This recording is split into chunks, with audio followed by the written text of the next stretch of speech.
Hi, everybody. Thanks for tuning in to episode 7 of HeartRock Podcast. Today we have a riveting tale between my parents, more on their relationship after they met, and a pretty big cliffhanger at the end. So stay tuned, and we're glad you're here. Oh, we had gone to a festival. It was Memorial Day weekend. Or I knew we were going to be going to this festival. And at this point in time, Daddy and I, there were eyes. We were hanging out. You know. We were hanging out at a party one night, and this shows the testament of your mother's I forgot about that. And this was probably like April. There was still snow on the ground, and we were all partying and everything. And you can feel the vibe and everything like that. And I was like, I just want to kiss you. And she's like, I can't. I want to, but I can't. I'm still dating someone, and I just can't do it. I was like, okay, I can respect that. But I do remember also you told me at one point that when you met Daddy, maybe not right when you met, but when you met, you're like, that's going to be the father to my children. When we first started dating, I just knew. She would even be at the bar. This was like kind of crazy to me. Like I was open mics, and I'd be up there playing, and Mike was there with her, dating, and she would be so excited because I was playing music. Like she would be like, "Oh my God!" But I didn't have a crush on him then. I just I thought he was just such. Okay, so just to set the picture here, so we all know Greg is a wild man. He's like, he has his own. He just beats to his own drum, which is so great. Usually, Yeah. Sometimes in marriage it's very hard, but he exuded this personality of. He was just different, and he was unique, and he was building this house, this log home that had 100+ trees that he had scribed every one of them, put them, together. It was up on a mountain. He had 30 acres.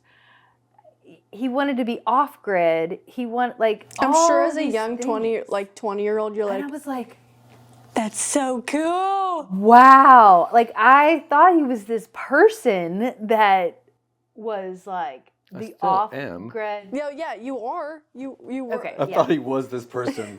He is. Well, he wasn't a farmer. Guess who That I was am. the thing. I was like, great. His off gridness is gonna match my wanting to live from the land.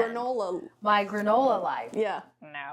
No, it was not that at all. But going back to how It did a little bit. It did a little bit, but not for in what your was fantasy. in my head. Not in your fantasy. Yeah. Not what was in my head. So he's up there playing drums. Mike's at the. No, I was playing the guitar. And he could play music, right? And so it was just it was this whole package. That She's I was like, I'm his biggest fan, and she said that in front of Mike, and I was just like, Ooh. wow.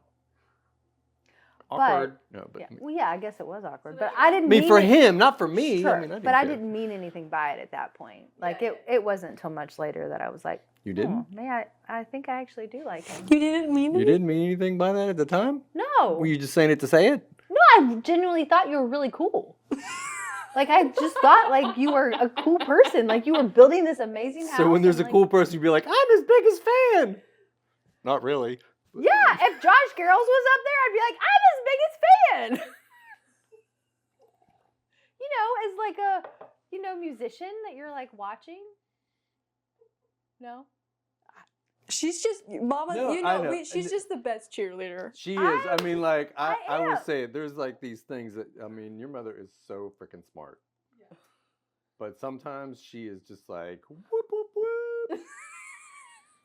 And she didn't, she never smoked weed. She drank. She just, she was smoking cigarettes at one point, but what does that do to you? Except make you cough. It's not like she was this, pothead, looking I just, it was never like that. But then she's like, I'm his biggest fan. And then, That's just her at nature. That's just her at nature. Yeah, I can see now looking back that that's probably not something that you would say if you were dating someone else. I totally get it. That's the point I'm trying to make. It's that's like me saying, man, that girl's smoking. And I have a ring. You'd be like, what? Excuse me? That's what I'm saying. Mike would be like. Yeah. But anyways, you broke up with Mike. So I broke up with Mike. Bless his heart. He was in Costa Rica. Yeah, talk about a dear John. I really, I do. That wasn't very nice. But I also knew that because of the eyes, like this question was going to come again. And my thing was like, I just have to be in integrity. Like I have to be accountable and I have to be honest. Like I cannot, that's a very important value in my life. So anyway, so we went to this, I think it was like a bluegrass festival or something. Yeah, our friend's band was playing. It was at it's called the Gold Hill Inn. And we went there and we're dancing, we're having a good time. We hung out afterwards because we knew the band and blah, blah, blah. And then we're all going back to this bar that we always went to, which was called But he was like, the Tungsten. The Tungsten. So he goes, so do you want to ride with me? And I was like, oh, yes. I was so nervous. Yeah. I was like so nervous. We pulled over and it was kind of like one of those right out of the movies, like kiss me or lose me forever. Because I was like, I'm tired of you kissing me like I'm your uncle. Because she would kiss me with these super tight lips. I mean, like you know, on the cheek, like goodbye. Or just like, you know, like, I mean, like, just like, yeah. And I was just like I'm done. Like I'm done with this. You know, it's like, and so it makes me sweat thinking so we about start it. kissing, and then it was so funny because our friend Beth, who was actually one of the people who kind of hooked us up, she thought there was something wrong with the truck. So she was with a mutual friend of ours. They pulled in to see if we were okay. And right as we pulled up from kissing, Bethy's like, go, go, go. Oh my God. You know, you could see her like, you know, seeing that the moment had started. Like we were making out. And of course so when she gets to the bar, of course, you know, she's we were gossip not centric. making out, we were kissing. Well, whatever. So that I know there's a difference. Okay, I got okay, it. got I got it. it. I'm not trying Yeah. to embellish it, but I mean, by the time we got back to the bar, everybody knew. So we walk in, everybody's like, "Woo!" Oh my God! You know, it's like That's like your worst nightmare. It was my work. Like, oh my gosh! And of course, And I'm Daddy's just like, yeah, I'm like, yeah, shots. No, I'm just kidding. I got the girl. Just like, can we all just stop? Man, Yeah. that is so crazy. And So then that's the beginning. that was beginning. the official. That's how we. And that was on Labor Day week, Memorial Day. Memorial Day. And so Day. when was around the time that you kind of were like, this is going to be the father to my children? Like I feel like a lot of times, well, we kind of have talked about like your childhood and like the lack of having a father, but when your father was in your life, it was like very strong, but the idea of marriage was very broken in your life. So like I feel like a lot of, especially girls, I don't know really for men, but for girls, it's like, I want to get married. Like marriage is kind of the first thing. I don't want to get married. Yeah, like marriage is the first thing you think about, but for you it was, I want to have kids. I want to have kids, and you were like, this is the father to my children. Yeah. You weren't thinking about marriage. So when did that kind of happen for you? Right away. 'Cause I just knew there was a loyalty to Greg. You know, like that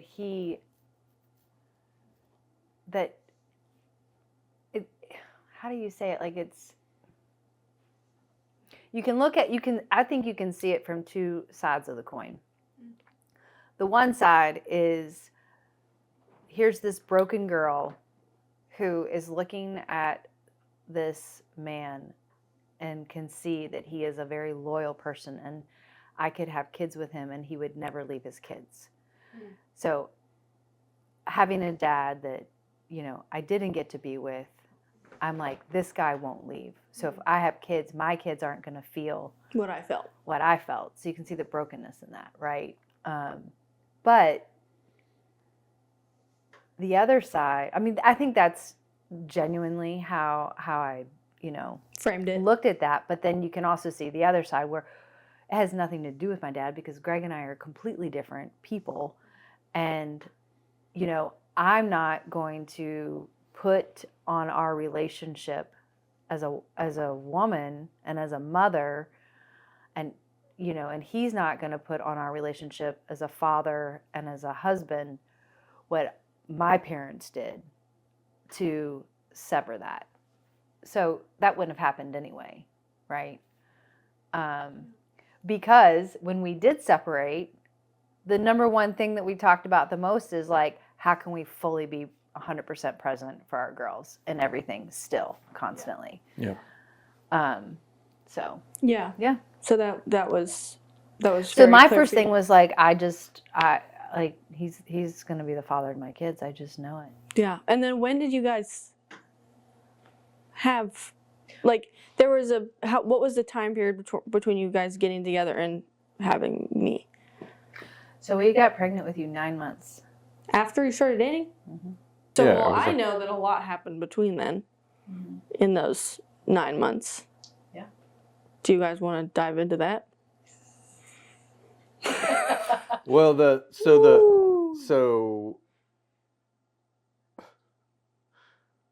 Well, then one of the one things. question.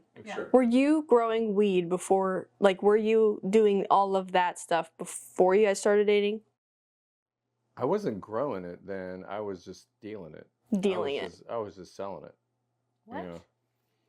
I didn't grow the plants until that summer. Because thought- I mean, I just had the property. It's not like okay. I He had bought grown. 30 I had acres to grow weed, Mama. I had. Just kidding. I had grown weed before. Let me just get this straight. I had So- grown weed before. But I mean, it wasn't. It was just for personal. It wasn't like I was growing it to to make money. I was like, I usually would just get pounds of weed from my friends and then go sell it. Maybe go back and ask the question again. So yes, I had grown weed. Did you know this when you started dating? Like, I just want to know that kind of, because. So let's tell me. Yeah. How did you? What Our was that? first date that we were going to go on, and this is where I thought you were growing weed, because our first date that we were going to go on, it was like the official, like, let me take you out or whatever. And I don't remember where we were going to go, but he didn't show up. And then later that evening, one of his friends, Keith, called me and said, Kimmy, Greg wanted me to call you. He's in jail. Your first date? Yeah, like our first time going out. Because that day, that morning, we got in the car and we drove to Boulder, and I drove right past the cop at the bottom of the hill and the little. I mean, But I'm I'll just say it saying, right now, like we had gone to Boulder that day, and then we had come gone to back, Boulder and that you were day, like, came I'm gonna back. come back and get you, and we that night we were gonna go out that yeah, evening. Right. Okay. Buckle up. Where's my popcorn? Yeah, Just kidding. We need some popcorn. So I know. So the first date. What happened in Boulder? Well, it was so fun, and still to this day, when I get Whole Foods salad bar, I always think about, like, that was like our first day that we like had spent together. I don't even know what we did in Boulder, but we went out and putzing around or something. Yeah. And then we were both hungry, and we went and got a salad bar, which was fun because, like, we liked all the same things, the same dressing. We were going to share a salad box, and so then we pulled over in a parking lot and ate this salad together. And he's like, I'm going to take you back up, and then we're going to go out to a nice dinner or something. And then I was like, okay. And I'm just like googly and butterflies. My wild off-grid man actually really likes me, And so, yeah. So I go home and Keith calls you. get ready. And then like an hour goes by and another hour goes by. And then Keith calls me and says, Greg's in jail. And I was like, what? Wow, that's a plot twist. What? 100%. And I was like, I was so scared. I didn't know what to do. In my saving the day personality was like, what do I need to do something. And yeah. So how did you get in jail? Like, you taking her out to salad bar and then... Well, I can tell you about it, mine. So, I mean, it is a testament to the fact that when you hear a voice in your head that tells you to do something, Or not do something. you better stop and be like, who is that that's telling me, and is it going to bring me peace? Because I can tell you right now, that same voice, if I would have listened several times over, I don't know what my life would be like right now. Like the fact that you might not even be born, because my life would, I made a different choice. But like, we were driving and we went down to the bottom. We lived at, it was Lump Gulch. So at the bottom of Lump Gulch, there was a cop sitting there at the bottom. I was like, yeah, big yellow, almost red flag. It's like, because I knew I had plants out and stuff, and I let this dude Keith put camp up on my neighbor's land. But my neighbor, I mean, I won't go into all the details, but the neighbor was not in her past. She was the acid queen, and now she was the acid witch, or what? I mean, she just turned into this like totally different person. Anyway, there's a whole novel on this, but What? anyway, because she turned Keith in, she was like Okay, totally yeah. like, But anyway, so we went to Boulder. I came back up, I dropped her off. I had a gate that I closed. There was a gate to our property that I would lock and close. I remember that. So when I came home, it was laying on the ground, still chained to the tree, but laying on the ground. Oh, I'd be so scared. I drove really fast to the property, and the cops were in the woods looking at something else, saw me fly by. I drive up to my property, all my stuff is still there, and I'm like walking around, and I had my cell phone in my hand. All of a sudden, 3 cop cars come flying up my driveway. The dude gets out and like has a gun pointed at me, and he's like, "What's in your hand?" I was like, "It's a cell phone." He's like, "Put it down." And then he ran up to me. I mean, he literally had his gun to my head.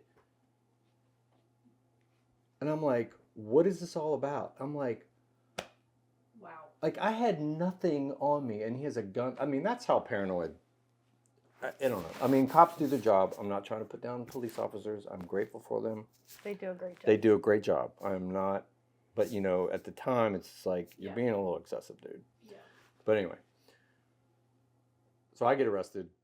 Because they found weed on your property? So the neighbor lady took them over and then took them to the place where they could see my pot plants from her property, because they had no legal jurisdiction to go on my property, but they could stand on her property and see my pot plants, which were like, they looked like tomato plants. I mean, like, come on. I mean, this was June.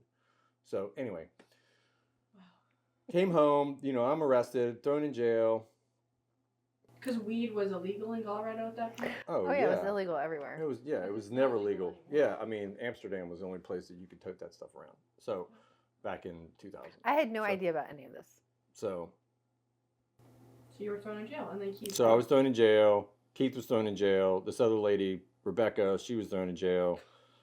Because they were all up on the land. I mean, I was just, I was like not trying to start a commune by any means, but it was just like, there was 40 acres up there that nobody lived on. It's like, sure, you can camp out for the summer. Here's a plant. No. So, yeah, there's a whole story behind those 2 characters too. So fast forward, my friend Beth that I mentioned earlier, her boyfriend had enough money and for like $2,500, bailed me out, got me out that night, that afternoon. I brought it there. And you brought it there. Yeah. Yeah, they gave it to me. So it was your first date, and you were like, I'm going to bail my... Well, because we were like, what? I called them. You called Bethy? Yeah. Yeah. And I was like, I don't know what do I do? What do I do? And so they gave me the money, and then I took it to the jail and bailed them out. I don't even know what that looked like. I don't even think I'd ever been to a jail, much less like, how do you bail someone out? What does this mean? Yeah. I mean, like Daddy said, I was like, woo. Right. So the subcategory A story that goes with that is that I was on probation because I got busted in Missouri with 8 pounds of weed and didn't have, I had a great lawyer, got out, was on probation, was going to my probation officer. Did she know you were on probation? Not at this time. You didn't? Mm-mm. Nope. Not at this time. I find that a little hard to believe. I didn't know that you were on probation until we were about to go to Telluride. And that's when you told me. And I was like, well, I'm not going to go to Telluride until we know that everything is legit. And so then that's when you called Leo. And then that whole See, I thought you knew I was on probation because when I was living with Beth was on probation, and 2 people on probation can't live together. And that was before we got together. Why would I know two people in probation? No, that I was living with Bethy, and that you know Beth. I mean, I just thought you. I mean, because we're all in the same But clique, I you just- know. that whole That's what I'm saying. There's a little. that whole world, like Right. it didn't. I don't know. So prior to that, why were you in Missouri with weed? I was driving. I was I wanna taking. know. I was, as they say, I was taking weight back east. I was taking because I could get more out of it if I drove it to Virginia and sold it in Virginia than I could in Colorado. So I would, you know, I would like triple. I feel my like, money. are we gonna get in trouble for talking Not now. It's all legal everywhere. I mean, it's just like, you know, puff, puff, pass. That makes me There you go, man. It's okay for the world to know. Daddy's already done his jail time. I've already done my jail That's time. right, My I kids know. know. My parents know. Now the rest of my uncles and aunts are going to know as soon as they watch this. Yeah, It's like, you all know, right. it's like, what's the big deal? So It's you legal got, everywhere. You got caught in Missouri. I got pulled over in Missouri. And that's another helmet. That's another. Voice. Yeah. I mean, I was in the middle of Kansas and the Holy Spirit was like, turn around. Just turn around. I had my dog Whiskey in the car, and like Whiskey was just like, whatever, and like, he's a chocolate lab, best dog ever. I mean, like when I got pulled over and they took the dog away, I was like, I'm gonna lose my dog, and they treated my dog great. But anyway, I mean, there's a crazy side story to this because when I got busted in Missouri, like I had sealed 4 pounds. And then like a ding dong, I put 2 pounds in this case, this like hidden compartment, which to me, I was just like, they're going to find this. But I didn't care. I thought I was, you know, my ego was all over me. So I was just driving, you know, anyway. So when they busted me, they found the 4 pounds. They never found the 2 pounds. They let me keep my car if I could get out by the weekend. My brother bailed me out. They gave me the car. First thing I do, I drive away from the jail. I get out and I look, and there's the 2 pounds in the car. And I'm like, great, what do I do now? Just throw it in the trash? I'm like, I'm broke. I need the money to make on these things, but if I drive back to Kansas and get popped again, what do you do? And so me, my being a gosh. rebel, I just kept it because I didn't want to lose another $3,000 or whatever that I could make. So I kept it and had to wait till Monday to get my dog out. So I went to a hotel, waited till got the dog out, drove like, you know, an old lady back from Missouri to Colorado with 2 pounds in my car, like thinking like, God, what am I doing? How many nights were you in jail in Missouri? 3. Oh. Friday to Friday, Saturday. How did Chad get the money to you? he paid a bail bondsman. I mean, the one phone call was made, and it was to Chad, dude. Did Nana know? Oh gosh, no. They did not know So until did you call Chad? That was the first person you called? that was the only The only person you did call? yeah, that's the only person. Yeah, when you get their one What did phone, he say? it's like, you dumbass. He's like, tell me what to do. Man, So anyway, you drive back to Colorado. So I drove back to Colorado. Anyway, so I'm on probation, and so we get busted, and so I'm just like, great. But I'm still in my naivety. When I went to my probation officer, I was still just like, I was just not getting it. I was just still like in this world of like, it's like, what's the big deal? And we can roll this into a small segue to the point that, I mean, when you don't have boundaries as a child and you're never told, No. or when you did something really wrong, that your punishment was, we'll just say severe. And I'm not talking about like physical abuse. I'm talking about like, Think about what you did. think about what you did for the next 6 months, whatever. You know, it causes your psychology to not be able to look at reality as it really is. And that's what it was. You know, I mean, I was still just in this like, what's the big deal? You know, I mean, what's the big deal? And you know, and the thing that just, I try to say this from the place of like,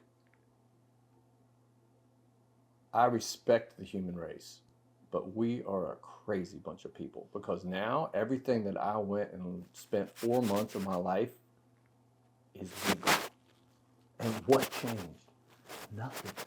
Yeah. Weed is still weed. It still does the same thing to you. It doesn't change. Actually, the stuff they're selling now is,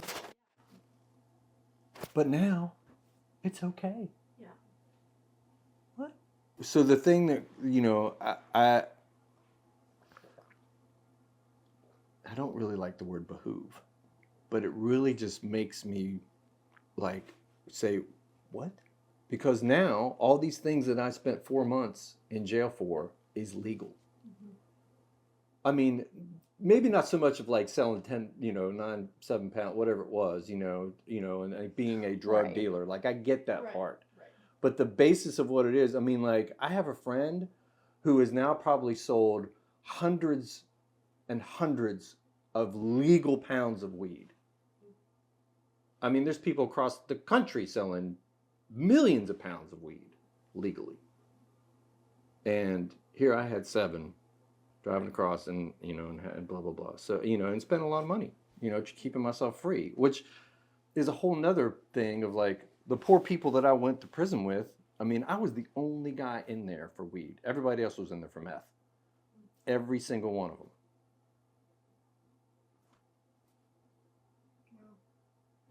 And it's just like, I mean, one poor guy, I found out, he was on probation for meth, but he got caught with a joint. And he got the same thing I did. 4 months. 4 months, in this rehabilitation program that, the government paid the facility $37,000 per inmate that was at least 4 weeks in. If they were in for 4 weeks, they got the $37,000 for that inmate. And, if they didn't make it, they didn't make it. If they got thrown back into, if they mess up and, so it's all about money. But, we all know that. We all know that there's a basis to the world. So, back to where we were with the relationship. You were on probation and we were on probation. Again. I got caught again. She bailed you out. She bailed me out. That was at the beginning of June. 3 weeks later, we went to Telluride. Mama, so we found out that your mother. So I was in jail. Found out we were pregnant with you. On the way to a concert. After she bailed me out, we were on our way to a concert, and your mother got car sick, and she was just like, "I never get car sick. What the hell's going on?" I knew right away. And she was just like, "I'm pregnant." Because I knew I was like, I was rolling the dice. I mean, I knew at any point in time they were going to yank my chain and send my butt to jail. Because I just, I violated my probation. So now I got 2 felonies. I was a felon in one state, now a felon in Colorado. Oh my gosh. What of this did you know? What of this did you Well, I didn't know that he was on probation. I didn't know that he was growing weed before that whole thing happened.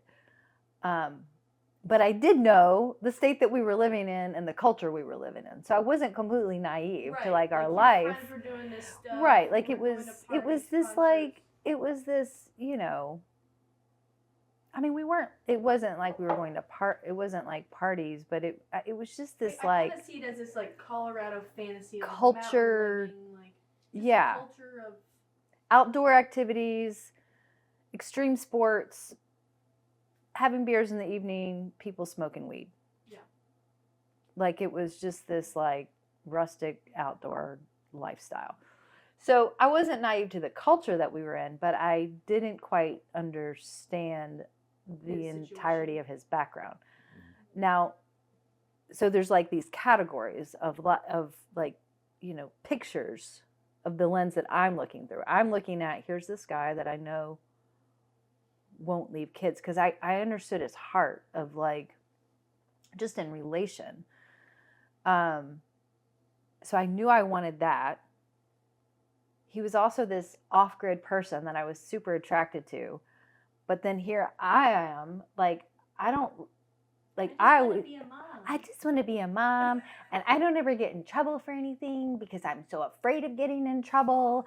And and then I come from a very broken background, and I know I can make everything okay that I touch, because that's my job in the world, is to like make sure my environment is okay. I mean, it's all so broken. You felt like in your life you just wanted to fix everything and make everything good because you didn't want to do anything wrong. You wanted a different life than what you grew up with. You were broken. Yeah. But now you're with this guy who you don't know 75% of his situation or background. Right. And you bail him out for. Yeah, so I'm, I just, like everything, I just want everything to be okay. And I was really naive. Like I was really, really, really, really naive on so many things. And I think a lot of that was like, what do you call it? Self-inducing. Like I chose to be ignorant to a lot of my surroundings because I probably just didn't want to admit how careless I was being. And I wanted to be free. I wanted to have this like free life. I wanted to be an adult. You had a fantasy. You had and that's what it meant. Story in your head, was to just live this life that I was having, and really, I think the deeper part of me probably just wanted to go home, and have security. But I was so far in at this point that it's like, But so then, we got pregnant. And was that right after you got bailed out the second time? No, we guesstimate that you got pregnant we got pregnant with you on Cinco de Mayo, which is May 5th. Yeah. And just for the camera's sake, your sister got. Honey, we don't need to stop. Cut. It shows the mentality of the way we were functioning in that period of our life. I think they get it. Okay. I think they get it.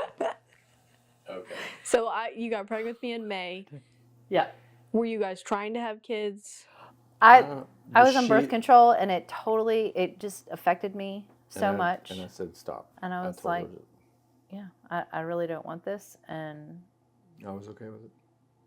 And we were okay with having kids. What in the world were we thinking? Like, we're good with it. I don't like birth control, so. And we can have kids because this is the fantasy that we have in our heads. Totally opposite fantasies.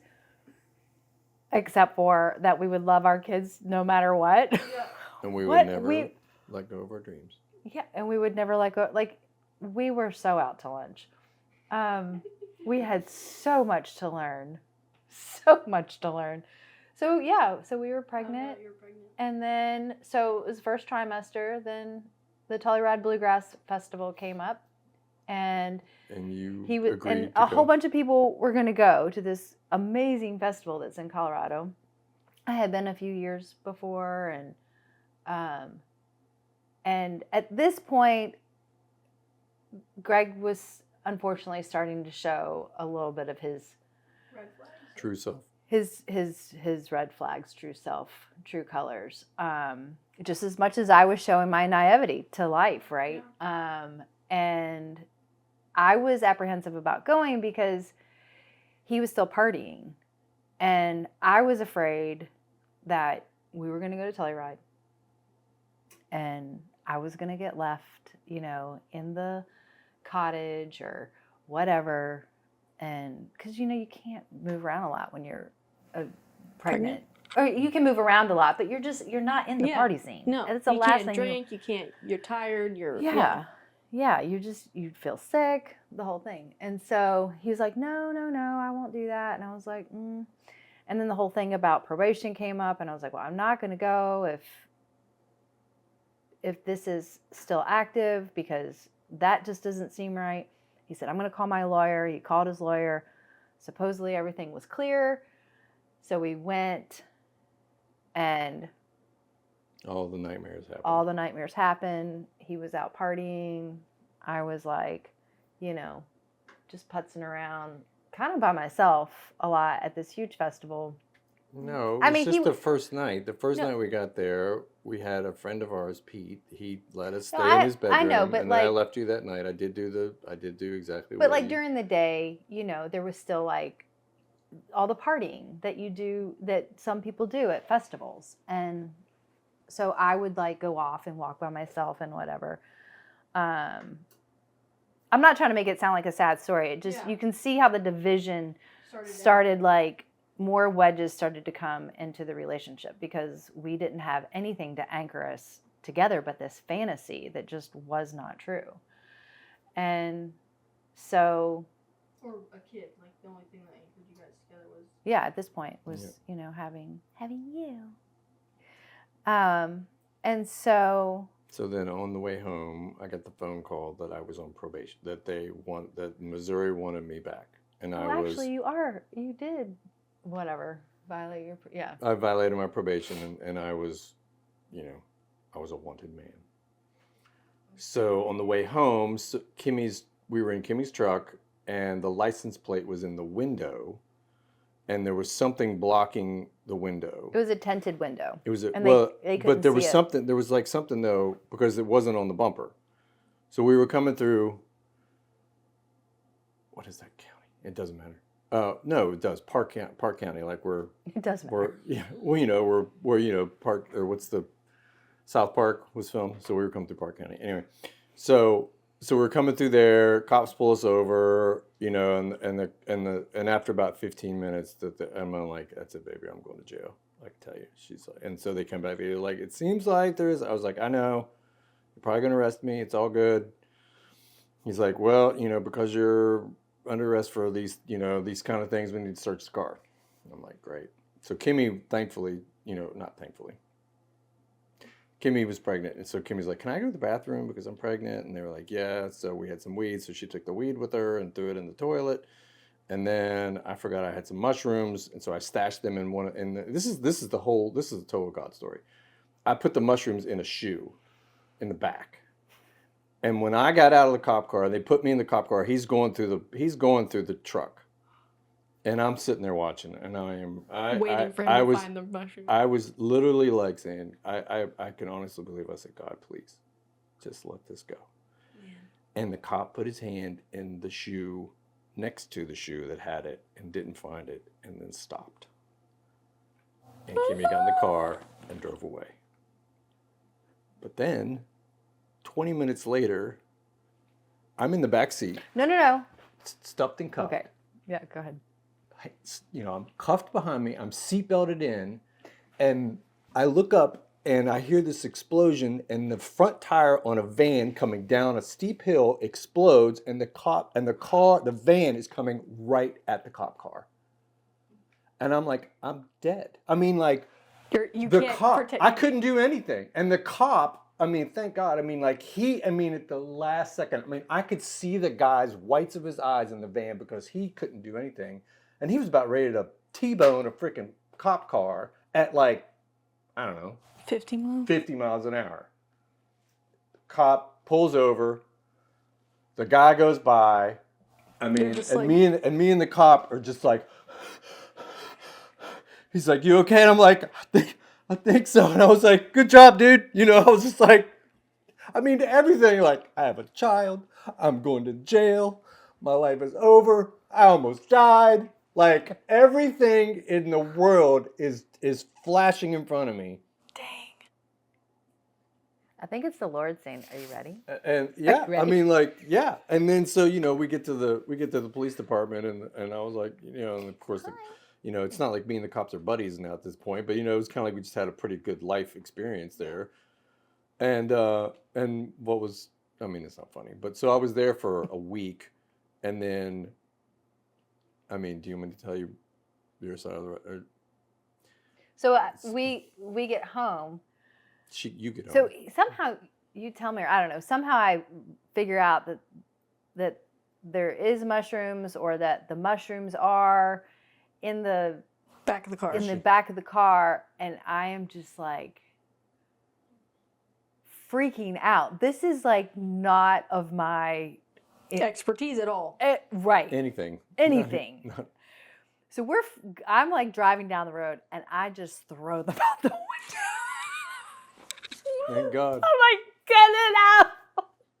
Like freaking out. And I'm like praying. I mean, I'm just like, God, I'll never do anything like this again. I promise. Like, I'm just like pleading with God to like, I don't even know what I'm asking you, but like, I'm so sorry. It was the whole like drama experience that's happening for me on the 2 hours back home. I mean, I'm just like, what in the world reality am I in? Like, what has just happened? So then you get back home. you know, you can clearly see now, like, why parents are like, you have no idea. Like, when kids are young, you're just like, because everybody's figuring it out as they go, right? Anyway, digress there. But so I get home, and I think 2 or 3 days go by, and his mom is calling. His mom, Nana's calling. And I'm just like not answering. And so finally she calls and leaves a message. Kim, please call me. I know something's wrong. And I was just like, okay, all right. So Meanwhile, I think you were trying did you get like one phone call a day when you were in the jail, maybe or something? Like so I'm like, your mom keeps calling, like, what do you want me to do? And so I call her the next day, and I was like, Greg's in jail. I just told her right away, and she was like, I knew it. What do you need? And I was like, Well, no, I thought that you were on the way to the bank with our friend Pete, and Pete was going to put up the money. And right when you guys were going there, we weren't on the way. The day before, Pete was like we were all rallying as like, you know, the group of friends to like find, it was $10,000, you know, to bail me out. To bail him out. And like, I didn't barely even knew what $1,000 was then, not $10,000. You know, felt like to have. And so, my Lord, talking about this, I just feel like a little cucumber barely turned into a pickle. Like, well, I mean, like a couple of the details that she told me that afterwards. I mean, like, so your mom wires the money, and then and it had to be cash. It had to be cash. Had to be cash. So I had to go. So I am terrified at this point. Terrified. So I go to Boulder, get the money from the bank, and I'm walking out, and I'm just like, I felt like I was going to get in trouble for carrying that much cash. Like, I was so afraid because like, this is so much money to me.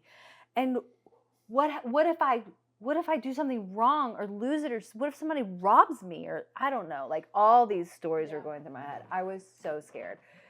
And then she's Bless so your heart. sweet. If you're ever anxious, this is probably why. So, because you're in the belly at this point, being a little fetus going. Oh, bless you. So because your mother is so sweet and so amazing, she's like, Greg's gonna want a cigar when he gets out of prison.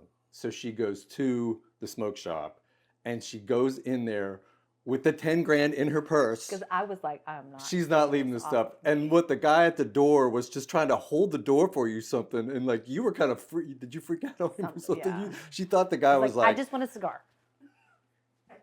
Just give me a cigar. I'm out of here. Well, because the guy like holding the door for you, like you were paranoid about him because you were just paranoid because you had 10 grand. I was paranoid about everything. So then she drives all the way down to Park County, and she walks in there, and the guy knew who she was. And I mean, the police officer, as soon as he opens the door, he's like, smells like 10 grand. I was like, what reality am I in? Like, I just couldn't, like, for a police officer to say that to you, like, it was obviously nothing to them. They do this all day long. But, like, I just. So then you paid the 10 grand. Paid the 10 grand. Gave him a cigar. Got out, drove home. Got him home. Had a cigar. But then you learned you needed to go back? No, so then that was the 1st of July, and then for the next like 4 weeks, like they figured out everything, and then I had to take a bus and go to Missouri. That was like in for August, 4 months. I think. Yeah, it was August. August, September, October, November. It was August. When Mama bailed you out, did you know that you would have to go back to jail? Oh yeah, I knew I was going to jail. At that point. It was like a few days later after he got back and he talked to his lawyer, and then they, the whole deliberation was He's like, this is when you have to be talked in Missouri about, and they were like, okay. So then we finally got the verdict that he was going to have to go to prison, maximum security prison for 4 months. In Missouri. And we wouldn't be able to talk to each other. Like, for the no first phone 3 calls. weeks. For the first 3 weeks, yeah, we for like couldn't. the first month, no phone calls. And you were in your second trimester? At this point, yeah. Your daddy's a bad man. Say Not bye, anymore. Jesus. He was a ding dong. Well, we're just gonna end it there. Yep. Yeah. Cliffhanger. What happens Tune next? in What next happens week next for As the Heart Rocks. as the heart rocks in jail? So thank you everybody for listening, and we hope you come back because we have a lot more to share, especially through my mom being pregnant and my dad being in jail. Lots to share. So we hope you come back. We hope you were inspired or encouraged or just enjoyed this crazy story. Don't do drugs, kids. That's all I have to say. Bye.